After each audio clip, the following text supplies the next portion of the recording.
Welcome to the latest edition of the Codcast. I'm Andrew Snaith. Gell's just got him behind here. He's going to get a shot away. Adam Gell! Oh, wide of the mark from the Whitby number 4. Assesses his options ahead of him. Chips it forward for the run of Jake Charles. Onside here. Loves the keeper, but wide of the mark. The ball sent forward there. Charles is nicking it ahead of Dino Visser here, but touch is taking him a bit wide. Chimalilo has it now. Got to shoot and try and get it over Visser, but held by the Leek goalkeeper. Right where he wanted that one, yeah. Literally just straight into his hand. Well, exactly it. Callum Lee there's going to curl it there for Goldwoods. Oh, what a strike that is. 1-0 to Leek. Just opened his body out there, Callum Lee, and curled it right into the top corner. Bland got a hand to it, but the visitors have the lead from really their first real shot of the game. Still going here, then given to Callum Lee. He's going to try from range again, but it's blocked there, and Owolabi follows it in. 2-0 to Leek. Tunde Owolabi followed it in from the initial blocked effort. Ball chipped into the penalty area there, headed in 3-0. Connor Heath heads it in at the near post as Bland punches the ball away, apoplectic with rage. That was as easy a header as you're going to score. Well, exactly. It's not as if Whitby didn't have the warning there, though, with Owolabi's head about 10 minutes ago. And the referee calls time early on this one at the Tobar Express Stadium at the Terminal Ground. It's finished Whitby Town 0, Leek Town 3. An afternoon where Prof Legacy is saying Whitby paid the price. 4 or 5 good chances in the first half of this game. They didn't take them, and ultimately Leek took 3 of their 4 main chances in this one. Well, that was the story of last weekend. A 3-0 defeat at home to Leek Town. Great disappointment after what's been a really good run for the Seasiders. And here to not just lend those dulcet tones to the commentary you just heard on This Is the Coast Extra, but also to chew the fat over the coming week. And of course the trip to Cleethorpes. It is Liam Ryder and Paul Connolly from the Whitby Town media team. Paul, obviously a big disappointment against Leek. Not the best performance in the world. No, it certainly wasn't. I think we sort of knew after 10 minutes where the course of that game was going to go, quite frankly. I mean, it was a game of two halves in terms of Whitby's performance, really. You know, the first half, I would say, very, very much the better side. You could almost say dominant, really, in terms of the chances created. You know, the opening 10 minutes of the game, we created 2 or 3 very, very good chances.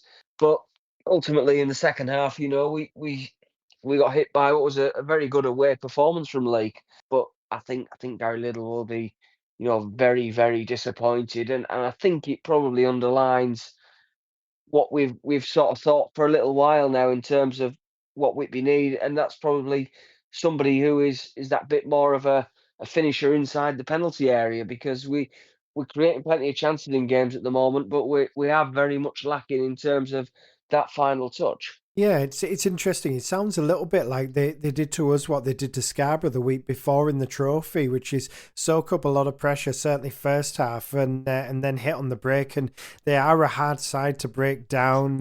You know, they've had a change of manager, and it seems like it's galvanised them, Liam. Yeah, I mean, it's one of those, isn't it, where, you know, I would say every week that there's no easy games in this league, and when you look across the whole table, it is very, very tight. You know, you can be, as we found it really, could sort of be just outside those relegation spots and suddenly be in amongst the playoff mix, and vice versa. So, you look at the players that Leek have, that they've actually got quite a few very experienced, not just Northern Premier League, but players that have played higher up the pyramid as well. Indeed, and let's get the view of the Whitby Town player manager, Gary Liddle, speaking to Paul. Well, Gary, just first of all, reflecting on last weekend, a disappointing result ultimately in a game that, you know, Whitby had plenty of chances, but were very much made to pay for not taking them. Yeah, you've probably hit the nail on the head in all aspects there. It was a really disappointing day. Obviously, we went into the game really confident on the back of a great result away to the league leaders. And yeah, we as I just said, we came into it feeling good about ourselves and feeling it was another opportunity, you know, without taking things for granted and without taking Leek lightly.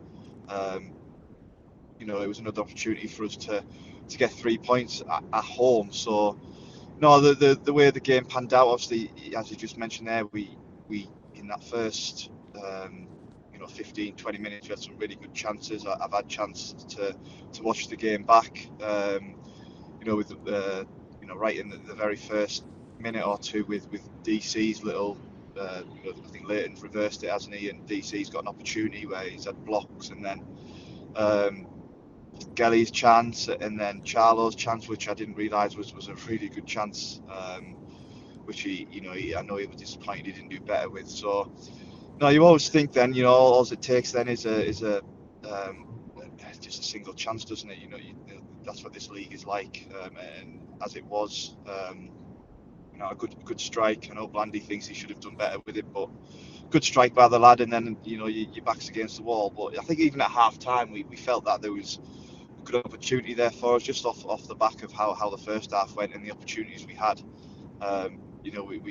We felt that we could still get something from the game, and ideally 3 points. And I just think the second half sort of both teams in most respects cancelled each other out, and we didn't test their goalkeeper enough. And then all it took was a couple of chances for them to score another couple of goals. And as you mentioned, a really difficult, disappointing weekend for us, especially coming in on the back of a bit of momentum off the recent run of results. And no, it just wasn't to be. And I think it probably tells a story of what the league is like. I think if you'd have said over, if I'm taking those two games into context, if you'd have said that we'd have picked up 3 points from those, if I'd have asked you that, Paul, and if I'd have asked, many fans where we'd have got 3 points from those two, you'd have probably said at home against Leek rather than away at the league leaders. So I think it serves of what the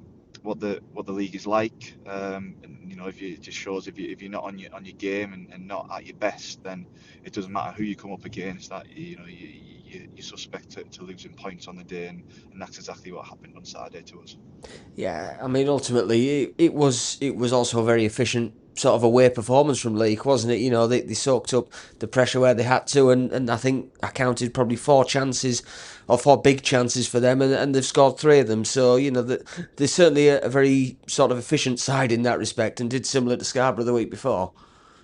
Yeah, and I knew they were going to be like that, and I think, as I mentioned before the game to the lads, to get anything from the game and to get anything from any game in this league, you have to do the basics right, and you have to be better than the opposition at doing the basics right. And we had that at Rylands. We were very good. We had a very good start. We were on the front foot, and although we had a decent spell within that game at Leek, within that first quarter of the game, if you like, it just didn't materialise, and it just didn't carry on. So that was a disappointing thing for me. We got out battled. We didn't get out worked, because the lads will always work hard, but just in terms of those basics of second balls and tackles and headers, they were better than us on the day. And in terms of the chances, 4 chances, 3 goals, that obviously shows that they were a lot more efficient in front of the goal than we were as well.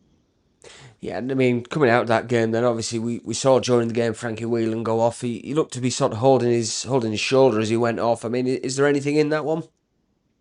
I don't know. He didn't train Tuesday. We'll see how he is tonight. I haven't spoke to Frankie. I've spoke to Ben.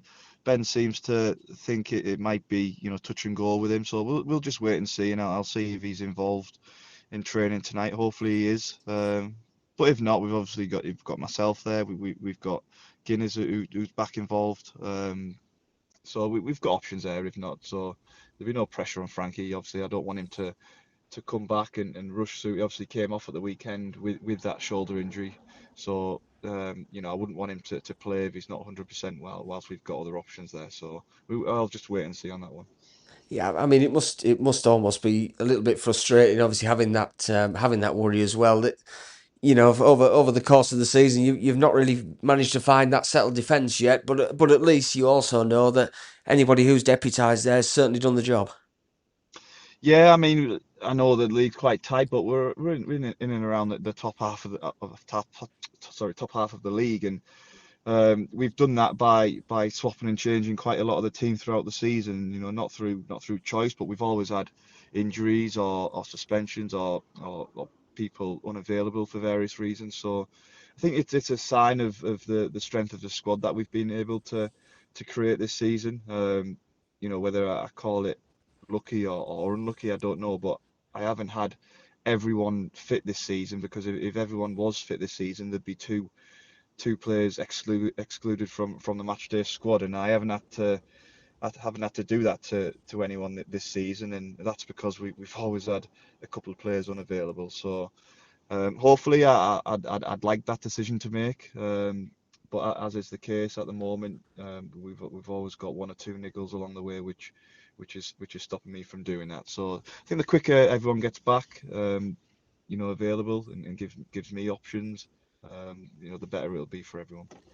Obviously, Matty Timon then on Saturday, he wasn't in the squad. Just an update on that one as well, Lids.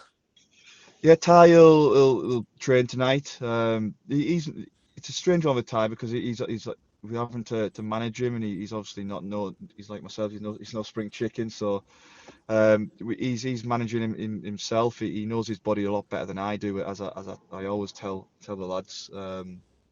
So no, just to make sure he's right and available for Saturday. He'll do what he needs to do tonight.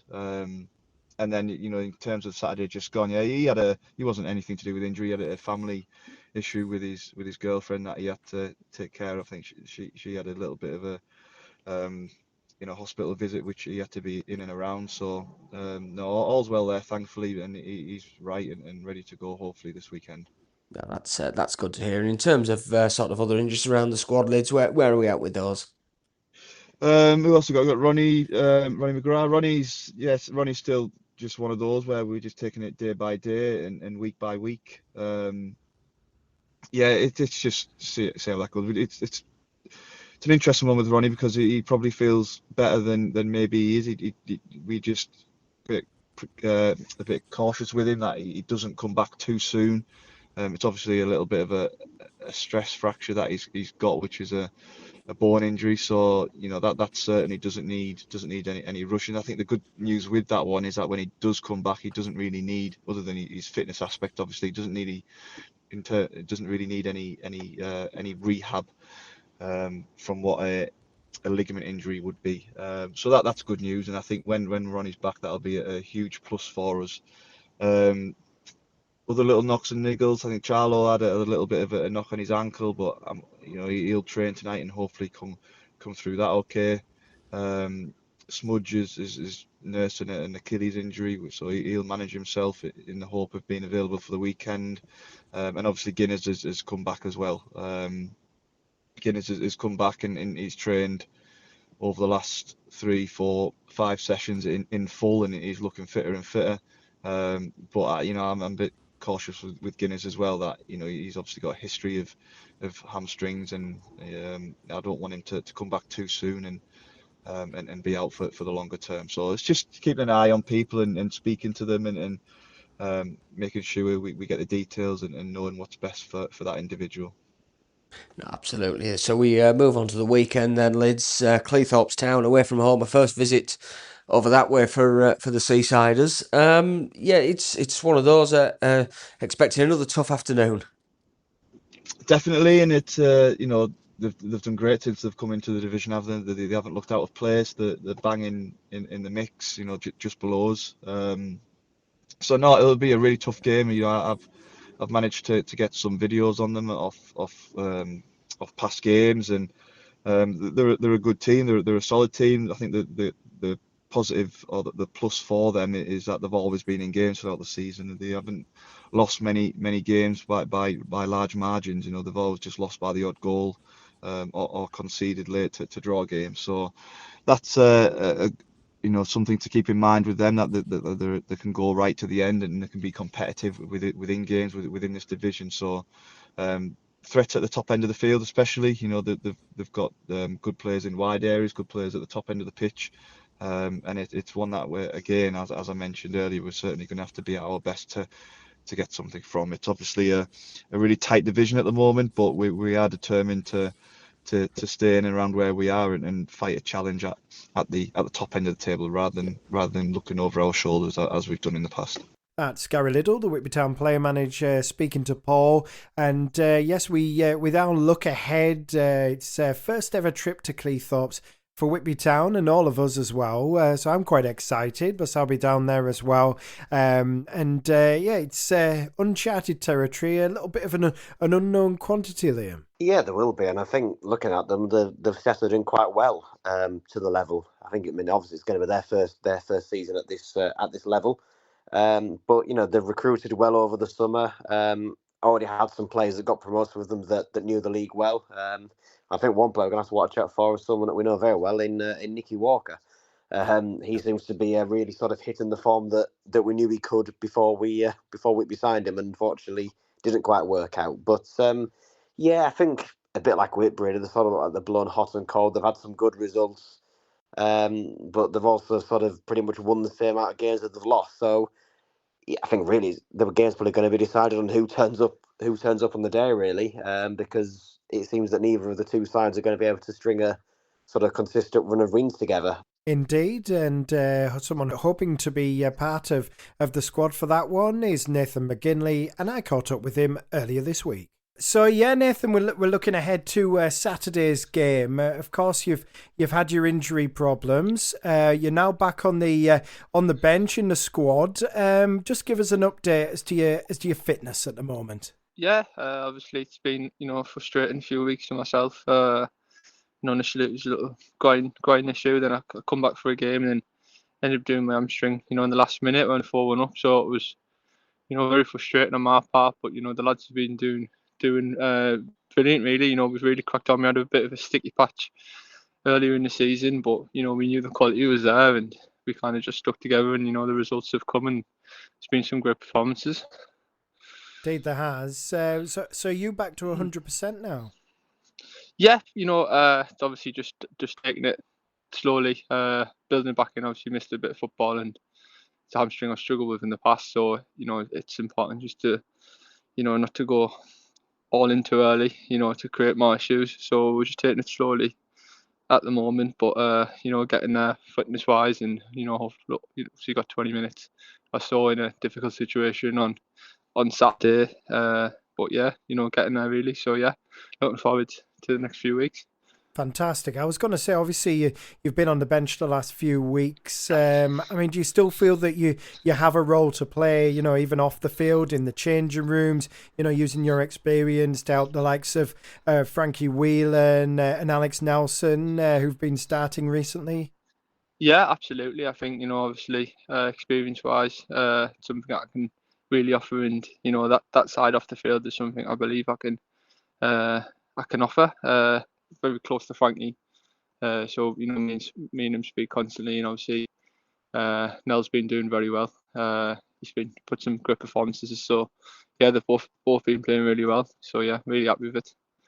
Yeah, I was going to say, we did have that disappointing defeat at Stocksbridge. I think that was maybe one of the low points of the season, and then things really improved since then. Things turned around. The defence did look a lot more solid.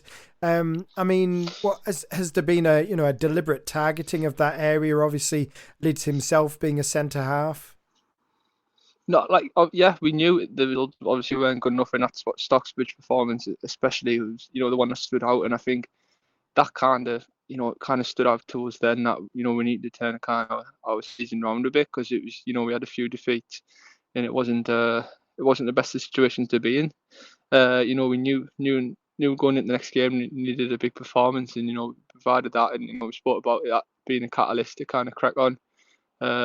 We've got the depth in the squad and the quality there to kind of crack on. We knew that, and it was just about putting the performances and getting the results on the board, really. Indeed, big game on Saturday. Performances on the road, generally speaking, have been very good, and presumably there will still be some decent confidence in the side despite that defeat last weekend. Yeah, absolutely. It happens, especially in this league. It's a tough league, and you don't know what you're going to get kind of Saturday to Saturday. But it's important for us to kind of just put Saturday out of our mind and crack on and focus on our performances as of late, really. Barring Saturday. So yeah, the confidence is still there, and we're in a good position to kind of crack on. coming to the second half of the season. Yeah, and they're a bit of an unknown quantity, Cleethorpes. I guess we don't really know what to expect. No, absolutely. We just prepare what we do. Really, we've got a couple of sessions before Saturday, so we'll just prepare ourselves and focus on ourselves going into Saturday, and then hopefully put on a performance. That's Nathan McGinley speaking to me earlier on this week. Looking forward to hopefully being involved in some capacity. Someone who's still on the recovery trail and hoping to be back shortly is our midfielder Ronnie McGrath, and Liam caught up with him. So, Ronnie, I think really just one place to start. How are you doing? How's your recovery going? And really, how long do you think it's going to be before you're back in action?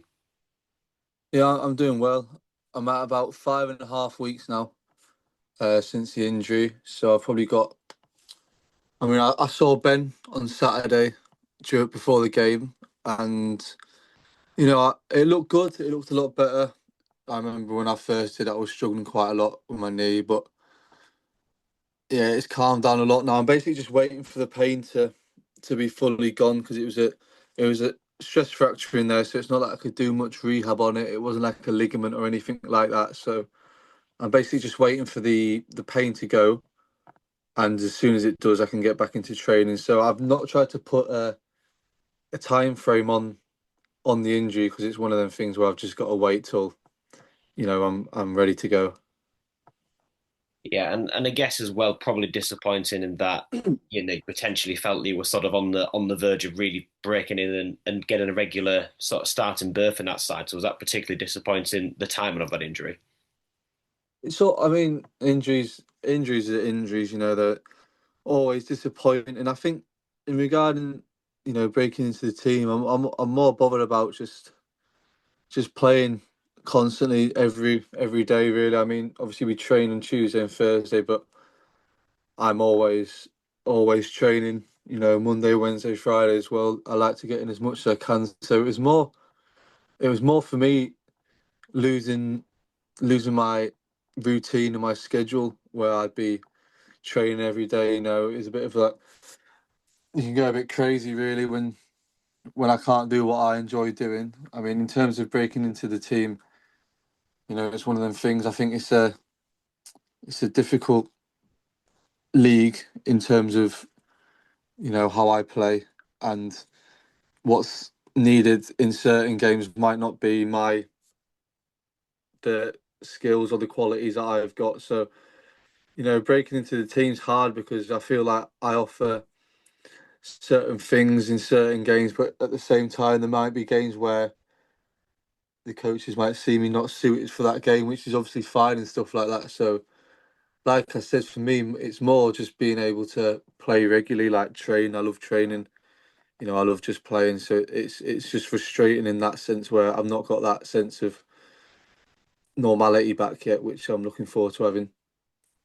Yeah, and I guess as well that, when you were involved, it was quite a hectic schedule as well. A lot of Saturday, Tuesday turnaround. But do you feel now as well that, given it is just pretty much every weekend, it's sort of a chance if you do have these little niggles, and other players probably think the same, that you're sort of missing out now on a chance to really sort of, bed yourself back in and just take your time a bit more?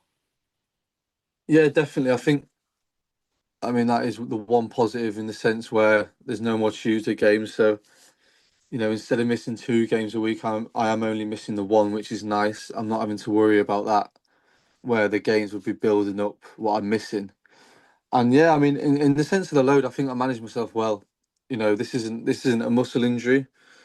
It's not something where I've not recovered properly, or I've not, slept the right amount or anything like that. There's nothing I can do about this. It's been building up there for a while, for a few weeks, 3-4 weeks before the actual injury happened. But yeah, I mean, the schedule's helpful now, like I said, and I think I look after myself well enough anyway. Like, I've had no muscular problems. I'm always making sure that I'm eating well. I'm in the gym doing the things I need to do. So, and then having that one game a week on the Saturdays, it's quite easy to build a nice schedule around that. Yeah, and maybe one potential issue you encounter when you come back is, you look at when you got your injury, it was sort of, more autumn and the pitch is in better nick, but you're going to come back now sort of in amongst the winter football schedule, which I'm sure that'll have its challenges for you too. I mean, yeah, like the pitch. Don't get me wrong, like it's always nice to play on good quality pitches. I mean, I saw the pitch on Saturday. Whitby's pitching it. It still looked good. Obviously, it probably won't be holding up as well as it used to, but that's just the time of the year. And I think if you're a good footballer, you should be able to play on no matter what state the pitch is. To be honest, I think there's already been a few pitches this season that have been not great, but that's just how it is, especially at this level. And to be totally honest with you, I'd prefer to play on a mud bath and a bobbly pitch than AstroTurf pitches any day of the week anyway. So I'd take a December grass pitch over an AstroTurf pitch any day of the week. Yeah, and just looking at how the team have been doing over the last few weeks as well. Obviously on a really good unbeaten run. That got halted on Saturday. I mean, I don't know if you sort of obviously mentioned you've seen the pitch and stuff from the highlights there. Have you maybe look at that performance and think that the work rate in chance, which was good to see, and ultimately we know what Whitby can do given that they beat the league leaders just the week previous. Yeah, I mean, bar that performance Saturday, which happens at this level of football, like I feel like everyone beats everyone, but regardless of that result, the weeks prior to that were fantastic results. Really, the lads were class. Beating top of the league is obviously a big achievement.